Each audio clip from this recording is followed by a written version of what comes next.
Now, where are you from? Oh yeah, I'm from Durham, North Carolina, the 919, also known as Bull City, man. That's where I've been at all 23 years of my life, man. Still living there. Yeah, I'm still there, man. Is it a certain part of Durham you represent? Yeah, like really what I represent more in my songs, West Side, West Side, West Side. That's what I'm always, speaking on in my songs. So that's really like the part of Durham, which I grew up in, where I've been at my whole life. So. Now, what was it like for you growing up in Durham, North Carolina? Can you paint the picture for us? I say it like this: it's real. It's a lot of local acts as far as spoken word and poetry. It's a lot of that. It's a lot of that scene. It's a lot of summertime, especially a lot of festivals. Just it's real. It's a culture down there. It's just a real culture. It's a beautiful culture though, especially downtown. Like our downtown, from the time I was a kid to now, it's just so beautiful. It's very scenic. A lot of great events going on constantly year round. It's just a real small culture. Like everybody knows each other. If you're making music or if you into art or entertainment, we all know each other. It's like a little community, and we all just try to work with each other and just strive for greatness. Really. Looking back, was it rough? I say yeah. Like it was a time in which I was kind of just going through a phase. Like I didn't really know like which direction I really wanted to go into. So yeah, I mean, especially at the beginning stages of my high school, of me being in high school, it was pretty rough. Just dealing with all this peer pressure of violence and people fighting and people wanting me to try to like get into drugs and all this type of crazy stuff. So yeah, it was pretty bad. But it's just one of them things I learned early on. Just it's ways in which you can stay out of it. Just preoccupy yourself with positivity and don't surround yourself with the negativity and the BS, and you'll be good. But a lot of people, as we got older, just got into that BS, and a lot of them locked up, or they just still in that cycle. They still on that wrong path. So yeah, it's easy to avoid, man. It's just all up to you and your decisions, really. When you say drugs, you mean selling drugs or taking drugs? Yeah, selling was big. I don't really know people that really abuse like hard drugs, but yeah, selling. Yeah, I mean, I know some people that's still to this day still pretty heavy and all that. So yeah, it's definitely selling. I don't really rock with people that's abusing drugs and all that bullshit. I ain't really with that. What was your roughest moment growing up? My roughest, man, that's a good question. I'd say my roughest probably just dealing with certain things with my parents, as far as like my parents not really, being together. That was probably really rough on me. Like it was very emotional for me. It was very tough on me, just growing up in one type of environment, and then just all of a sudden it's just everything is different. So that was just a very tough adjustment, and it's something that just stayed with me, for years. It stayed with me for a while. So that was definitely the toughest thing for me growing up. How old were you when they separated? I was 10 years old. So yeah, it was like an ongoing type of struggle from the time I was 10 years old, even through high school. It was still tough. I mean, now it's way better, everything more copacetic now. But definitely from 10 to high school it was just some crazy moments, I'd say. Good relationship with each? Oh yeah, definitely, yeah. They're really my biggest supporters. Day one, telling them, hey, I want to do this music thing. They always been supportive. As many different events and shows in which I've had over the years, they always are there. And yeah, it ain't really been too much negativity surrounded by it from either one of them. They're very supportive. Even through my time going through school, sports, everything, they always been there. Every event, they were definitely those type of parents. So still to this day, I get so much wisdom and advice from both of them, so that's definitely a blessing. Speaking of school, what type of student were you in school? Oh yeah, definitely good. I wasn't I actually got worse as I got older, like got into college and stuff, but I was definitely, around a 3.5 was my grade point average. It's A's and B's constantly, a C every once in a while, but it was one of them things where like I just started getting into so much other stuff. It was just like, man, I said fuck school. Like I just wanted to focus on music. I wanted to focus on my sport. So I could have been a 4.0 student easy, but it was just, I didn't really care about it like that, to be honest with you. Did you graduate high school? Yeah, definitely. You did mention college. Yeah, I graduated high school. I also graduated college. So yeah, I got my degree and everything, man. So yeah, I got through it luckily, man. Did you rap in school? Oh yeah, definitely. high school, I really got started with spoken word poetry. I really got started heavy on that, and I really got my buzz. I even got in our school paper at the end of the year. They were saying, you know, I was the most likely to have a record deal, most likely to be on BET's 106 and Park. You know, those were accolades in which I earned in high school. So like my senior year, I really got heavy into rapping, like battling people after school, lunch, all that type of stuff. I really started battling people. Then, you know, I went to military school after high school. I went to Fort Union Military Academy in VA. I was out there, I was battling everybody. I was undefeated, like we would battle 20, 30 people in one fucking room. We just battling like it was game 7 of the finals and shit. And then in college, that's when I really started like actually recording music, like getting into the studio, recording, making songs, perfecting my craft. So yeah, that's really how it's all been for me. Were you winning these battles? Hell yeah, you already know. Winning more than losing? Yeah. It was a few I lost, but it was just one of them things where the niggas couldn't touch me, honestly. Especially in military school, like, you know, they was really more so athletes or whatever, but I was really in tune with the music, really in tune with it. So I was really practicing, like, even outside of the battle. So it was something I really took serious. So yeah, it'd be crazy. Like we watched 106 and Park, and then right after that, we started battling, and it was crazy. We almost damn near thrown blows a couple times, but that shit was all love at the end of the day. So I still rock with everybody out there. You already know. When you say military academy, that was the college you went to? No, sir.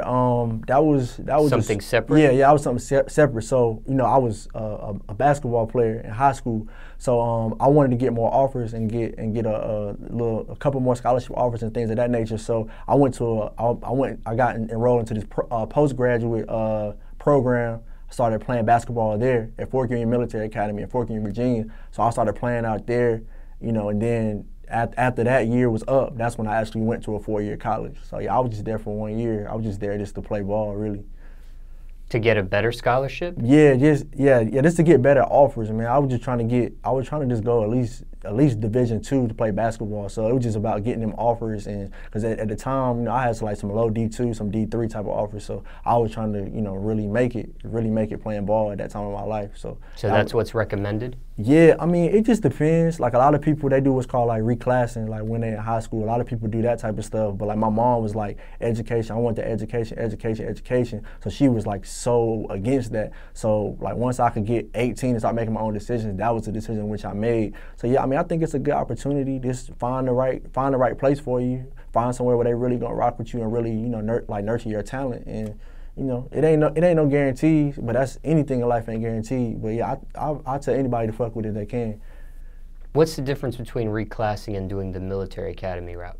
Okay, so like reclassing is when, you know, like a lot of people they'll start young. Like a lot of these hoopers, they'll start mad young. Like they'll like repeat the 8th grade. You know what I'm saying? Or they'll like repeat the 9th grade, or they'll repeat the 10th grade or whatever. And they'll like stay in 10th grade for 2 years. So you know what I'm saying? You older, more mature, more physical. So you playing against people that's like a grade or 2 under you, really. Like you supposed to be in 11th, but you still in 10th. So you playing against people that's a year or 2 younger than you. So it's just a better opportunity for you to really kill, basically. But then like post grad is like you actually have your diploma, your high school diploma. Then you go somewhere extra with the intent and purpose of just hooping. And it's just different levels of competition. It just varies depending on like where you go. But yeah, that's really the main difference. High school, you already reclassing, you know, you're not out of high school yet, versus, you know, post grad, you already graduated. And then most post grad programs are just for 1 year. What does one learn at a military academy for 1 year? I mean, you're there for basketball, but what are you doing other than that at that academy? I say it like this. For me, are they like general classes type of thing? Yeah. It was just general education classes. My main focus was just playing ball, so I didn't really take nothing too strenuous. It was just like, man, fuck it, I don't give a fuck about this school shit. Like, I'm here just to play ball. So I really wasn't taking no real crazy classes. I really didn't give a fuck about it, honestly. Plus, I got hurt while I was there, so my mind was just on the other shit. Like, that's when I really got into writing. Like, writing for me was therapeutic. Like, I felt like I was in fucking jail, to keep it honest with you, all the way 100. I felt like I was in jail. So, like, I was just straight writing all 24/7. After I got hurt, I was just into myself. I ain't give a fuck about nothing else, nobody else. I was just focused on that shit, for real. Did you getting injured hurt whatever opportunities you could have gotten after that? Hell yeah. I mean, it did, cause I was playing really well. Like the team, we was all gelling, we was all getting it in. Like we was all really playing well. So yeah, it definitely fucked up a lot of opportunities for me. This is one of the things like what if type. But you know, the positive was, you know, I got published while I was there. I got a collection of my stuff published. It was called the Last Poet Society. I got all that shit like published, real actual live book. I got all that stuff published. So that was really, you know, just what got my name buzzing around the city. And I mean, so even though the hooping shit didn't work out, it was still just a great experience. You know what I'm saying? I was in there with niggas that's in the NFL now. Niggas just got opportunities to be in the NBA. So I was, you know, around a whole, I was connected. I was networking constantly. So the basketball shit didn't work out, but I did so much other things. You know, it's just like I left a lasting impact there, I feel like. So, you know, basketball didn't work out, but fuck it, man. I got way more out of it, So, okay, after the academy is over with, do you get a scholarship to another college? Yeah, it just depends, like who really, like for me, it was like who my coach knew and things like that. So, yeah, I did end up, you know, I ended up playing at Barton College in Wilson, North Carolina. I ended up going there. So, I mean, it still worked out for me, but it was just one of them things like, it still wasn't the best situation for me. Like, cause like how everything worked out for me, it really wasn't beneficial for me to really be there and be in that situation. Cause they were just on some bullshit, honestly, from day one. They weren't ever really trying to give me that shot to really do what the fuck I was capable of doing. But same as in military school, adversity came, and that's when I got into the music. Like I got into like recording my own songs and shit. So I mean, that's why I'm here now. Man, I just started making dope music and just said fuck all the other shit. But you did graduate college. What did you graduate for, major-wise? Oh yeah, I got an English degree, man. Yeah, I got an English degree. Was that a real degree in the sense that you really took your time to really learn something and something that could be useful in the future for you, or was that, you know, a bullshit degree? You just trying to get through school just to do basketball stuff? I really took it serious, especially because I knew, I mean, I ain't going to the NBA. I knew overseas probably wasn't gonna be an option, so I was really like, this shit was really serious for me. And plus, just all the teachers and the people that, like, it's like a community out there. So everybody I was around, they really wanted me to succeed. So it was just like, I mean, I'm not gonna bullshit people that want me to be successful. You know, I ain't never been that type of person. Like, whatever situation I'm in, I make the most of it and work my ass off. So like, I really got that degree with real intents and purposes of being successful with it. And so hell yeah, man, I ain't bullshit. I don't bullshit school, man. That shit costs too much for real. You can't bullshit on that. So that was totally paid for by your athletic scholarship? Not all the way. Like how they do it out there, they don't really offer full all the way scholarships. A lot of it is based off, you know, your parents' financial situation, based off of just how much the school is willing to give you, what your grades are looking like, all them type of things. So, you know, once I got there, you know, I kept just piling on additional scholarships and additional grants and things like that. So I ain't really in debt like that. I see. Yeah, hell yeah. Right. Now, looking back at yourself, hindsight 2020, was that the best route for you to go? I mean, obviously you're a rapper at this point, taking the music career serious. Do you wish you would have bypassed all the schooling stuff and just went straight to the music, or was all this needed for you? I say it like this. And your story. And my story, I say it like this. It feels good to be an educated black man. I ain't even gonna front. Like, that's a great feeling. Like, every day I wake up in the morning, I'm like, damn, I really did that. Like, that's an accomplishment for me. But as far as like me with my music, it's just like I look at it like, damn, you know, those were years in which, you know, I could have been grinding and building, meeting new people, and putting a lot of that money, investing a lot of that money I spent on school into the music. But I will say, like, college just, it was an experience. So it's just like I invested into an experience. You know, I learned a lot. I learned how to deal with a whole lot of bullshit. So without the college experience, I don't know if I would be quite as mature as I am now. And like how I think the music, I don't just bullshit and just go through it or have 50 other motherfuckers doing shit for me. Like, I'm hands-on with a lot of things, from my image, my branding, my marketing, my promotion, all that thing, everything goes through me. So who knows, like, if I didn't go to college, I may not have that understanding of things up here to really understand the music, because at the end of the day, it's a fucking business. Like, I feel like a lot of motherfuckers don't understand that. Like, this shit is a business. You really gotta have something up here to really go with the music, or you ain't really gonna succeed like that, honestly. So.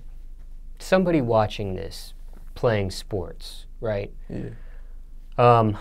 What do you tell somebody that's about to graduate high school, and everybody's in a different situation, right? Some people might have some D1s looking at him, some D2 or lower stuff like how you went through. But let's just say somebody's, you know, basketball or football or whatever the case may be, whatever sport. What do you tell somebody that has a chance to get an athletic scholarship with a sport, knowing what you know, knowing what you went through? Is there any advice you would tell somebody, generally speaking, about to step away from high school and take the next step in their life? I'd just say, just be prepared to deal with adversity. Like, everything not gonna go like how you want it. So dealing with the transition from high school to college, it's not gonna be the same. Like, you might have been the star or the #1 person where you was, but you know, going to that next level is not guaranteed. So you have to be able to adapt, man. Adapt to situations, because it's gonna be a different social setting. It's gonna be a different everything. A lot of things are gonna be different for you. You know what I'm saying? You're gonna be on your own, so it's not gonna really be, you know, nobody all up over you. You know what I'm saying? You really just gotta fend for yourself. And I just say, man, be careful who you trust, and just don't be out there looking for 50 fucking friends. Because at the end of the day, when you step away from all that, a lot of them motherfuckers gonna be gone. You just gonna be you. At the end of the day, it's up to you and what you gonna do. So don't fall into that peer pressure, and don't go in there thinking every motherfucker gonna be your friend, because you'll go out there and get played. You know what I'm saying? Niggas be playing your songs, or, well, not songs, but like niggas will be saying they really cool with you, really rocking with you, but in reality, they really not. So it's a lot of two-faced motherfuckers, man. That college shit, at least where the fuck I was, like, fuck them niggas, honestly. But yeah, just watch your back, man. Learn how to adapt, and just be composed, man. Don't flip out and do no crazy shit you're gonna regret. This really is my main thing, is I tell to anybody going to college, man. Now, on the same token, or different token, let's give some advice to somebody thinking about college, period, right? Yeah. And the college experience, which you've had a chance to have. One, some people say you need college. Some people say you don't need college. Some people say a trade school is cool. Some people say, some people have dropped out of college and end up being successful anyways, like Bill Gates or Kanye West. And some people go to college, get a degree, but don't end up following through and getting a job with what that degree they achieved was. They end up doing a different career path, doing something totally different. What do you say to somebody thinking about going to college with these different options? I just say, like, dealing with the different options, man, just make sure it's something you really want to do. Like, make sure it's something that you specifically, personally want to do. When you look at yourself in the mirror, look in the mirror and say, like, this is what I want to do. Don't do it because your friends, family telling you to do it. Don't do it because your uncles, aunties, and them telling you to do it, or just because your guidance counselor is telling you, oh, this is the best way to be successful in life. It's not really up to that. And I will say, if you're not going to go that collegiate route, then have a plan. Like, don't just bullshit sit on your ass. Like, I do respect and commend anyone that, you know, they may not have went the college route, but they still are entrepreneurs, or they still found a way to provide for them and their families. Like, I know a lot of people that didn't go to college and is doing just as well the people that did. So it's really just about your ambition and your drive, man. Like, whatever you do, just work hard and just have that worker's mentality, man. Really, that's the main thing. Just go hard. So whatever the fuck you believe in, just do that shit. Do what you feel is best. And you know, people not gonna be rocking with it off rip. Some people gonna say, oh, that's a mistake, or this, that, and the third. But you know, you gotta be a fucking competitor at the end of the day, and you gotta see that as an incentive to go 10 times harder to prove motherfuckers wrong. That's like my main advice, man. You just do what you gotta do for yourself. Either way, college, they're both good routes, man. It's just up to you and what you want to do with it, man. Really. Was there any time for jobs growing up? Yeah. Man, yeah, growing up, playing sports and going to school sounds pretty tough on its own. Yeah, like, I mean, high school, nah, I was just I was traveling. Like, I was in Vegas, DC, Atlanta, Florida. Man, I was in Kansas, Kentucky, Arkansas. I was everywhere. Texas. I was everywhere, constantly on the road, like from 10th grade all the way up until I was a senior in high school. I was always on the road. So I didn't really work. My main thing was just I took my craft pretty seriously. So I was always working out, always trying to do something better, always, you know, visiting schools and stuff. So I didn't really give a fuck about a job. I didn't really need money at the time. But like, once I got to college and I stopped playing ball and I was just finishing up my school, I was just working. I had like 2 jobs at one point while I was still in school. So I was just trying to make money for my craft, for the music, because I switched over to music, and I was just trying to invest in myself and just be successful, man. So I was always fucking working. If I wanted to school, I was at work. Like, I didn't really care about nothing else. I partied, did every fucking fun thing you could do in college. After a while, I was just like, I took that shit as a fucking business, and I was just making money, bro. I ain't give a fuck. Like, any type of job, any way to make money, I was doing that shit, like, for real. So you stopped playing basketball in your 4-year college? Yeah. I just said, fuck it, man. It was just, I felt like I said, I just wasn't really getting my opportunity to really shine, and it was a lot of bullshit going on from the coaches as well as from, you know, some of my teammates. So I really just said, fuck it. It was just a decision I made for me. I caught a lot of flack for it. A lot of people was like looking at me with a side eye, but I always just been one. I've been a fucking warrior, man. I always just been one. I can be by myself. I can be solo. Like, I don't give a fuck. Like, I don't need 20 motherfuckers around me to validate me as a man. So I just said, fuck it, because I won't, like I said, I won't get my opportunity, and I was already, you know, up there in age. I was already just ready just to be done with the school shit. The music was already kind of just taking over everything. I was, you know, starting to just become more known for the music shit as opposed to basketball. So it was just like, man, fuck it. I just made it, to me, what at the time was a career decision. I ain't just pick up and leave, because I had a studio, 24-hour access to a studio. So it was just like, damn, fuck this hooping shit. Like, let me make this fucking money, and let me keep making more music, and let me take this music shit more serious, man. So I just said, fuck basketball, man. It was bullshit at the end of the day. Did you lose your scholarship or anything because you quit? Yeah, man. How does that work? I always wondered that. Oh, yeah.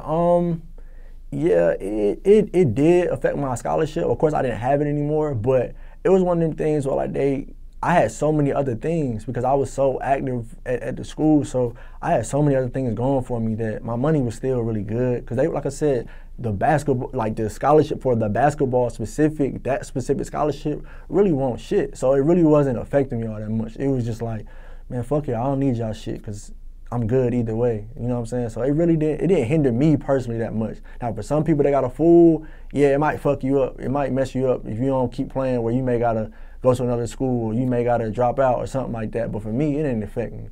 So I just always said, like, I ain't gonna let nothing, no one thing just define me and take everything over. So I ain't let that hooping shit just take my life over. It was just like, man, fuck basketball, man. I can do 50 other things well and be successful, so. What jobs did you have? Man, some crazy shit, man. I started out working at this grocery store, man. That was some bullshit. My girlfriend and me at the time, we was working at this grocery store. That was some bullshit. I really won't get enough hours.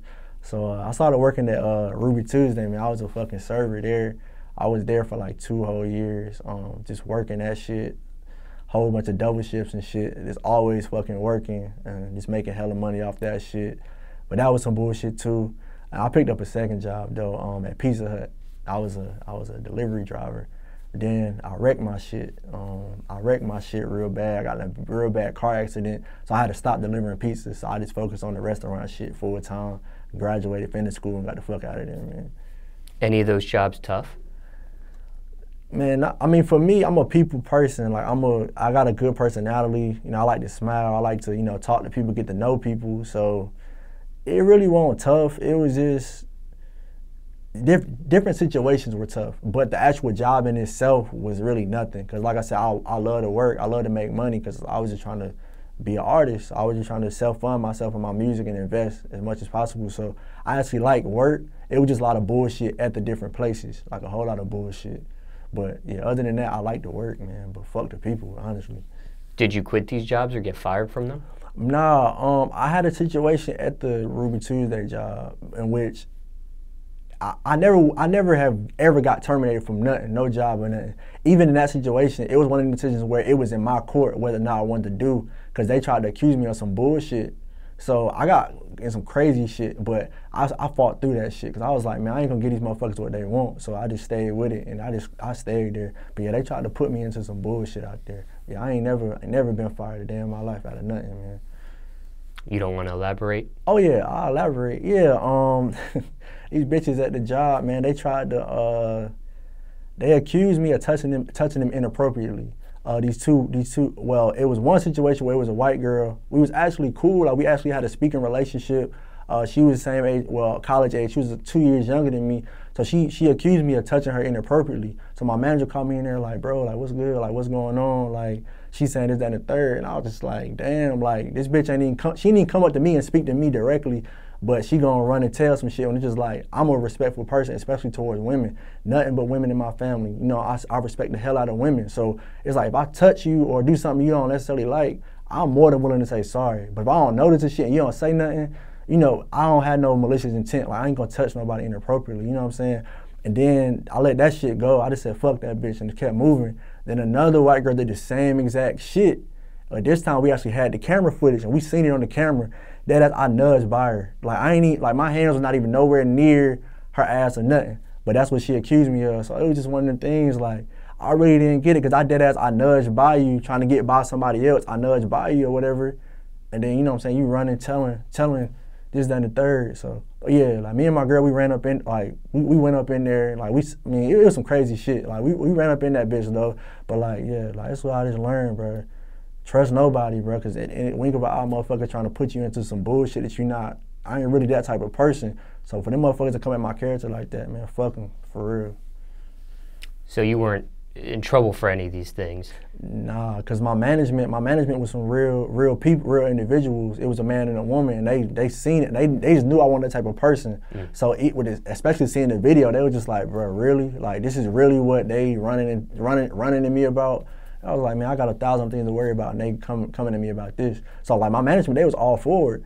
You know what I'm saying? So that's why I really want nothing. It was just like, I don't understand what the fuck they was thinking. That was some bullshit. Like, I ain't ever really been in no shit my whole life, so I don't know what the fuck was going on.